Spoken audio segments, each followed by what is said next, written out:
현대를 살아가는 저희들 항상 시간에 쫓기며 살아갑니다. 그래서요, 저희들 서로 인사할 때도요, 또 전화할 때도 항상 첫 마디가 그러죠. 바쁘시죠? 이렇게. 그것이 이제 인사가 되어버렸습니다. 워낙에 시간에 쫓기며 살아가고 늘 바쁘게 살아가야 죄책감이 없는 것처럼 또 잘 살아가는 것처럼 그렇게 느끼기 때문입니다. 하지만 정작 할 일이 없는 시간이 생기면요, 나중에 바쁠 때를 위해서 미리 준비하지 않고 미루고 미루다가 시간에 쫓겨서야 헐레벌떡 하는 것이 우리의 모습입니다. 아니요, 또 여러분들의 모습이 아니라 저의 모습인 것 같아요. 여러분들은 또 성실하게 잘 살아가시니까 별 문제 없겠지만 저는 꼭 닥쳐야만 일을 해요. 그래서 설교도요, 한 주간 내내 말씀을 묵상하지만 항상 보면 토요일 12시, 밤 12시쯤 돼야 하나님께서 무슨 말씀을 주시는 것 같아요. 그래서 꼭 집에 늦게 가는데 꼭 임박해야 뭐가 되는 것 같은 그런 느낌을 가지는 것이 또한 우리의 삶이기도 합니다. 사실 이 문제는요, 시간의 문제는 오랜 인류의 숙제였다라고 해요. 많은 철학자들과 사상가들이 시간이 중요하다라고 하면서 시간을 아껴야 된다라고 그렇게 하지 않습니까?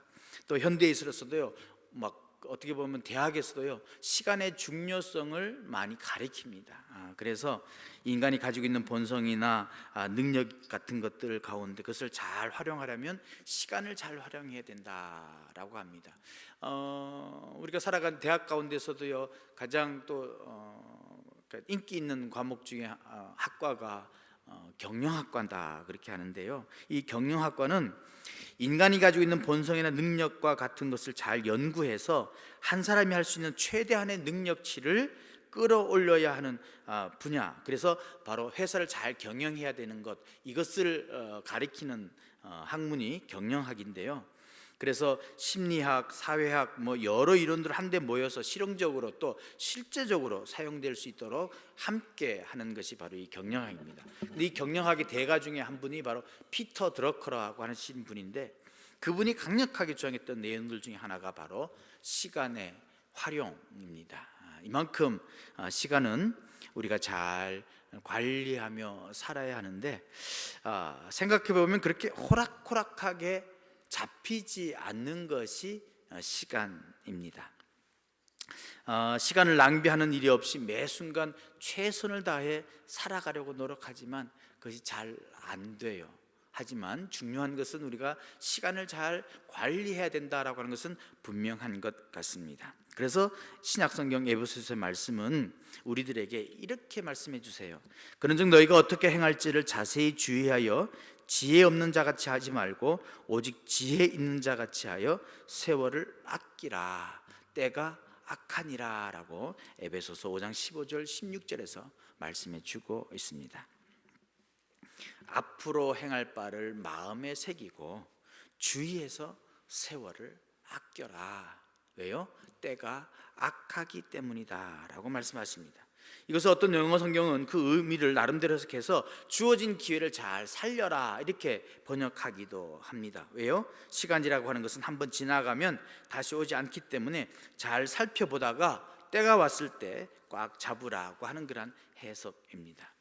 시간을 붙잡아야 할 결정적인 이유는 뭡니까? 때가 악하기 때문입니다. 때가 악하다는 말씀, 세월을 아껴서라고 하는 말씀과 연관해서 보아야 합니다. 시간을 붙잡는다고 하는 것, 내 노력과 정성을 들여서 시간을 산다라고 하는 것과 같은 맥락입니다. 우리가 시간을 사들여야 하는 이유는, 시간을 내 것으로 만들어야 하는 이유는 바로 우리가 사는 때, 이 시대가 악하기 때문입니다. 여기서 시간은 물과 같이 흐르는 것을 의미합니다. 표현합니다. 그래서 우리가 살고 있는 이 시대에 우리가 속해 있는 주변의 것들이 악하다고 하는 말은 우리 주위를 악한 것들이 시간의 흐름과 더불어서 세차게 물결을 이루며 흘러가고 있다라고 하는 것을 의미합니다. 그렇기 때문에 우리가 우리의 시간을 건져내지 않으면 우리에게 주어진 시간들이나 소중한 기회들은 그냥 그렇게 악한 흐름들에 둘러싸여서 흘러가버리고 많다라고 하는 그런 말씀인 것이죠. 오늘 본문에 나오는 모세, 어쩌면 이 흘러가는 시간을 붙잡고 싶은 그러한 마음이었을 것입니다. 온 민족이 가나안 입성이라고 하는 큰 목표를 두고 험난한 길이 예상이 되는데, 그들을 위해서 한 몸을 던져서 그들의 시간을 의미 없는 시간을 의미 있는 시간으로 바꾸고 싶었던 것입니다. 그저 평범한 일상의 시간이 아니라 하나님의 위대한 시간으로, 민족의 시간으로 속량하고 싶었을 것입니다. 가나안 땅을 바라보며 흘러가는 시간을 멈추고 싶었을 것입니다. 히스기야처럼 하나님께 간절히 기원해 생명의 연장을 허락받고 싶었을 것입니다. 평생을 걸려서 사랑하는 동족들을 애굽에서 탈출시키고 해방시키고 그 광야 40년을 지나면서 이제 눈앞에 가나안 땅을 바라보고 있을 때 자신의 몸은 아무것도 쇠하지 않았습니다. 강건했습니다. 그런데 하나님께서 모세를 부르시는 거예요. 여러분 같으면 어떠실까요? 그 시간, 그것 붙잡고 싶지 않겠습니까? 40년 동안 하나님의 명령만을 듣고 그 힘든 광야 생활을, 그것도 그 많은 백성들을 이끌고 마칠 때가 되었을 때 왜 그토록 들어가기 원했던 가나안 땅에 들어가고 싶지 않았겠습니까? 왜 그때 하나님께서 생명을 연장시켜 달라고 하고 싶지 않았겠습니까? 근데 오늘 본문에 보면요, 모세는 하나님께 생명을 연장시켜 달라고 하지 않습니다.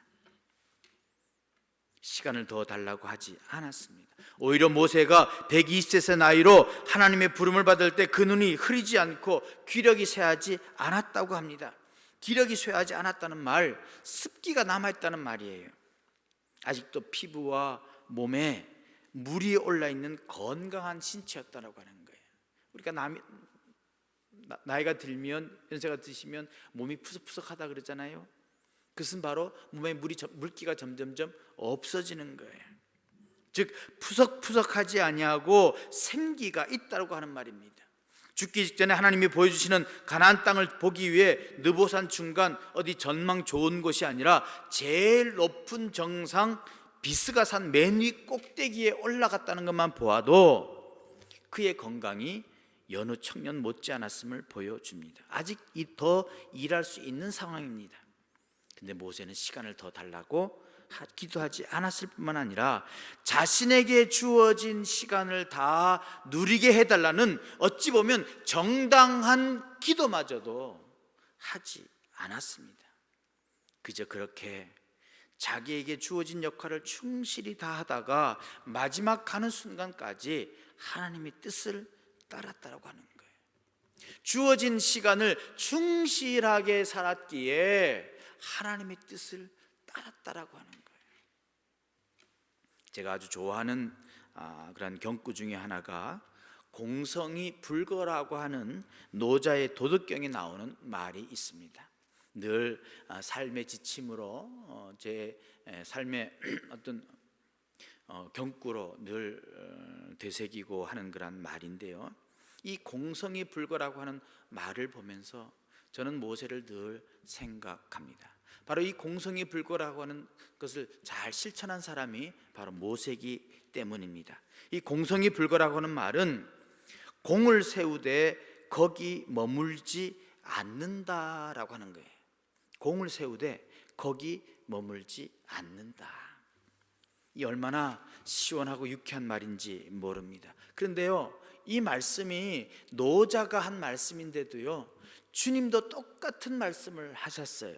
요한복음 4장에 보면 뿌리는 자와 거두는 자가 다르다라고 말씀해 주고 있습니다. 이 말씀과 어떻게 보면 굉장히 일맥상통한 말씀 같습니다.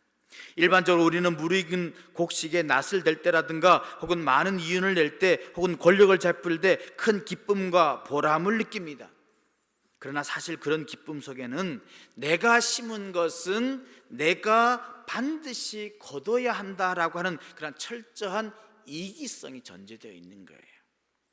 따라서 거기에는요 홀로 즐기는 기쁨만 있을 뿐 더불어의 기쁨은 없는 것입니다. 엄밀하게 말하면 그런 사람들에게는 친구도 진정한 사랑도 없습니다. 모든 사람을 자신의 수학의 대상으로만 보기 때문입니다.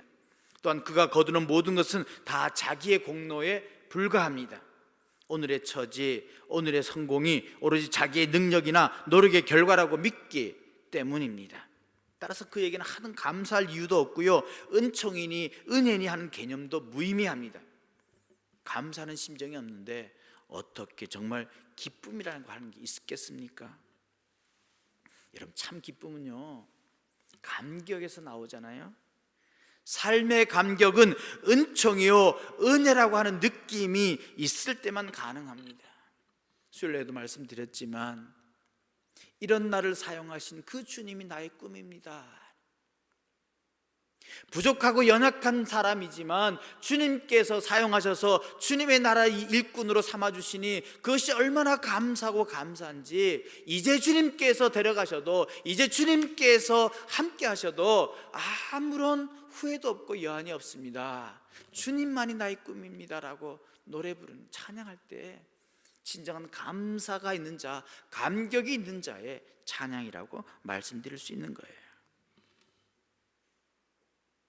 물론 거둬들이는 자의 기쁨에 비해 심는 자의 기쁨도 클 것입니다. 왜냐? 남을 사랑하는 사람에게는요 자기를 내어주는 기쁨이 있거든요. 나 홀로의 기쁨이 아니라 더불어의 기쁨입니다. 뿌리는 이와 거두는 이가 함께 기뻐하는 기쁨입니다.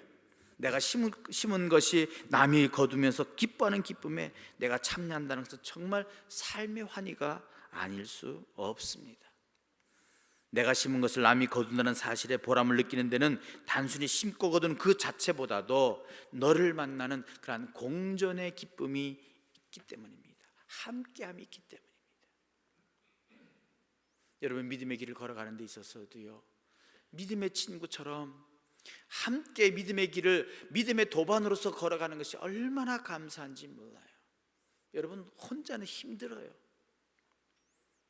바로 심는 자와 거두는 자가 다르다라고 하는 것은 함께 기뻐할 수 있다라고 하는 그런 공존의 철학이, 공존의 기쁨이 거기에 담겨져 있는 것입니다. 여러분 보세요. 하나님이 일을 하실 때요 절대로 하나님께서 혼자 하지 않으세요. 하나님은 어떻게 보면요 혼자는 하실 수 없는 분일지도 몰라요. 꼭 사람을 세우십니다. 일꾼을 세우세요. 그래서 함께 하기를 원하세요. 왜 아담을 창조하셨습니까? 왜 사람을 창조하셨습니까? 이 아름다운 세상을 함께 살아가기 위해, 함께 만들기 위해 하나님께서 인간을 창조하신 거예요. 그래서 모든 것은요 다 하나님이 함께 하시길 원하는 것입니다. 그러기에 우리는 하나님이 함께 하신다는 그 기쁨, 하나님과 함께 걸어간다는 그 기쁨으로 찬양하고 감사할 수 있는 거예요. 하지만 우리의 현실 정반대입니다. 내가 심은 것이니까 반드시 내가 거두겠다는 그런 태도, 이것이 당연한 것이고요. 문제는 다른 사람이 심은 것까지도 내가 거두되 수백 배, 수천 배까지도 수확해야 한다는 것에서 바로 우리의 삶의 현장이 극도로 황폐되고 있는 것을 보고 있습니다. 여러분, 잘 산다라고 하는 것, 바로 심은 자와 거두는 자가 함께 기뻐하는 것입니다. 하나님께서 모세를 부르실 때 모세의 눈앞에 그 엄청난 땅을 보여주면서, 봐, 네가 보는 땅이 전부 아름다운 땅인데 이스라엘 백성들에게 주는 가나안 땅이다라고 하십니다. 이제 너의 사명이 여기서 끝났으니 나와 함께하자 부르실 때에 일절 토를 달지 않습니다. 그대로 하나님의 부르심에 순종하는 것을 볼 수 있어요. 그가 가지고 있었던 그 하나님에 대한 사명, 그가 누렸던 그 시간, 자기의 날을 계수하여 자기의 날이 언제 끝날지를 아는 자의 그 지혜 있는 모습을 우리는 오늘 보고 있는 것입니다. 그래서 시편 90편이 모세의 시편입니다. 우리의 날을 계수하사 지혜로운 자가 되게 하옵소서라고 노래하는 그 모세의 마음은 바로 오늘 본문에서 잘 나타나고 있는 것을 볼 수 있습니다. 이런 모세였기에, 그 모세의 삶이 소중했기에 백성들은요 모세를 위해 30일을 울었다라고 합니다. 그것도 30일을 꼭 채워서 내내 애통하며 울었습니다. 본문에 보면 두 단어가 백성들의 모세를 향한 마음을 보여줍니다. 8절에 보면 기간이 끝나도록이라고 하는 말, 원어로는 꼭 채웠다, 다 했다, 이란 뜻입니다. 그리고 애국이라고 하는 단어예요. 백성들이 모세에 대해서는 울기는 울었는데 애통하며 울었습니다. 그리고 30일을 설렁설렁 운 것이 아니라 꼭 채워서 끝까지 남아서 울었습니다. 모세에 대해서 광야에서 자신들을 위해 헌신했던 그 삶을 돌아보며 누구보다 존경하는 마음으로 백성들은 20일을 울어도 부족하고 30일을 울어도 부족하게 애통하며 애곡했던 것입니다. 이 이스라엘 자손들의 아픔을 묘사한 단어의 정확한 뜻은 베키 에벨, 즉 슬픔의 눈물이라고 하는 뜻입니다. 형식적으로 아이고 아이고 소리내서 운 것이 아니라 슬픔에 복받쳐서 눈물을 주체할 수 없었다는 말입니다. 사람들은 생각합니다. 모세의 삶이 여기서 마감이 되었기 때문에 그의 삶이 헛된 것은 아닌가라고 말입니다. 하지만 헛된 것 아니었습니다. 하나님의 시간표대로 살다가 하나님이 주신 것을 최선을 다해 누리며 살았습니다. 그에게 세월을 아끼라는 말의 의미는 인생이라고 하는 그릇에 담아주신 시간과 생명을 최선을 다해 음미하라고 하는 말씀이었습니다. 그는 최선을 다해서 살았기에 흘러가는 시간을 놓치지 아니하고 자기 것으로 만들어서 120살의 삶을 충실하게 살았기에 그는 헛된 삶이 아니라 지혜로운 삶을 산 사람이고 아름다운 인생을 살아간 삶일 것입니다. 정호승이라고 하는 그런 시인이요, 강아지가 자기 밥그릇을 바닥까지 깨끗하게 핥고 있는 것을 보면서요, 자기에게 주어진 밥그릇을 어떻게 대했나 이렇게 돌아봅니다. 그러면서 지은 시가요, 밥그릇이라고 하는 시입니다. 개가 밥을 다 먹고 빈 밥그릇을 밑바닥을 핥고 또 핥는다. 좀처럼 멈추지 않는다. 몇 번 핥다가 그만둘까 싶었으나 혓바닥으로 씩씩하게 조금도 지치지 않고 수백 번은 더 핥는다. 나는 언제 저토록 열심히 내 밥그릇을 핥아보았나? 밥그릇의 밑바닥까지 먹어보았나? 밥그릇을 나도 핥는다. 그릇에도 맛이 있다. 햇살과 바람이 깊게 스민 그릇의 밑바닥이 가장 맛이 있다.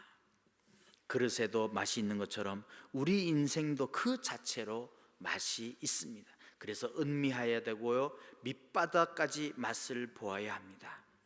우리 인생의 밑바닥을 본 적이 언제입니까?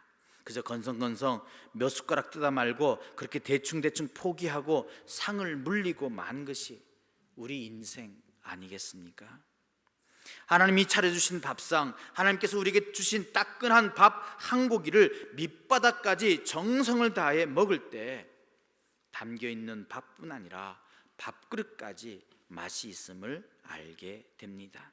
이런 인생이 내일이 또 있을 것이라고 막연하게 생각하면서 오늘을 절대로 보내지 않습니다. 하루를 알뜰하게 궁리하며 보내게 됩니다. 모세의 삶도 매일매일을 하나님의 뜻을 온 민족에게 전하며 그들을 가나안으로 인도하는 데 여념이 없는 후회하지 않을 만한 삶이었습니다. 모세는 삶의 길이가 아니라 농도가 다른 삶을 살았습니다. 그 어려운 광야의 길, 시험의 길, 연단의 길이 자칫 잘못하면 악한 시간에 오염될까 두려워하며 자신뿐만 아니라 백성의 시간들까지도 악한 시간의 흐름에 떠내려가지 않도록 아끼며 살게 인도하였던 사람, 그 사람이 바로 모세였던 것이죠. 그렇게 살다 보니까 기력이 남아돌 정도로 더 살 수 있었음에도 불구하고 자기에게 남아있는 수명을 어쩌면 기꺼이 하나님께 반납했을지도 모릅니다. 모세는요 그것을 억울해하지 않았어요.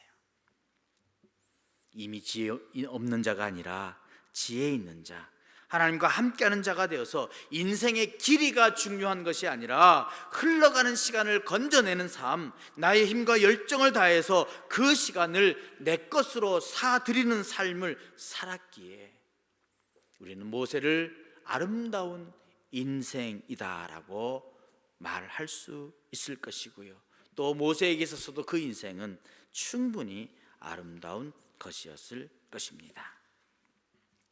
때가 아픈 것을 분별하며 우리에게 주어진 하루를 최선을 다해 사는 것, 그것이 바로 세월을 아끼는 것입니다. 지은 죄가 너무 커서 단 하루를 연장하는 것이 간절한 어떤 이들에게는 한없이 소중하게 여겨질 바닥에 깔린 한순간의 밥 알갱이까지 할 것도 하는 것, 그것이 세월을 아끼는 것입니다. 그렇게 내게 주어진 것에 오늘 하루 최선을 다하면 하루를 늘려달라고 아우성칠 필요가 없습니다. 여러분 잘 아시잖아요. 방학이나 휴가 기간 일주일만 더 있었으면 하고 그렇게 푸념하지만 실상 늘린다고 해서 아무 더 좋은 것도 없는 것 알지 않습니까? 주어진 24시간이라도 충분히 스스로 흡족하게 일을 할 때 바로 그 시간으로 우리는 만족해 할 수 있는 것입니다. 그래서 나에게 주어진 오늘의 밥 한 그릇에 밑바닥까지 세월을 아끼며 파고 들어가는 것이 하나님이 주신 인생의 제대로 된 맛을 보는 길이 될 것입니다. 말씀을 맺습니다. 언젠가 우리가 하나님 앞에 서게 되는 날, 이런 우리의 인생을 기억하면서 남은 이들은 눈물로 애곡할 것입니다. 모세처럼 이 땅에서 주어진 인생이라는 밥그릇을 바닥까지 정성을 다해 음미했을 때 사람들은 그의 걸어간 길에 30일을 빼곡히 채우며 눈물로 애곡하며 기억함이 있을 것입니다. 하나님 앞에 섰을 때 또 하나님 앞에 칭찬 듣는, 그래서 아름다운 인생이었음을 증명해 주는 그러한 귀한 인생이 될 줄로 믿습니다. 간절히 바랍니다. 세월을 아끼며 온전히 나에게 주어진 시간을 성실하게 살아가는, 그래서 하나님으로부터 아름다운 인생이라고 많은 자들에게 참으로 성실하게 믿음의 길을 살아갔노라라고 인정받으며 기억되는 그런 저와 여러분 되시기를 주님의 이름으로 간절히 축원드립니다. 기도하겠습니다.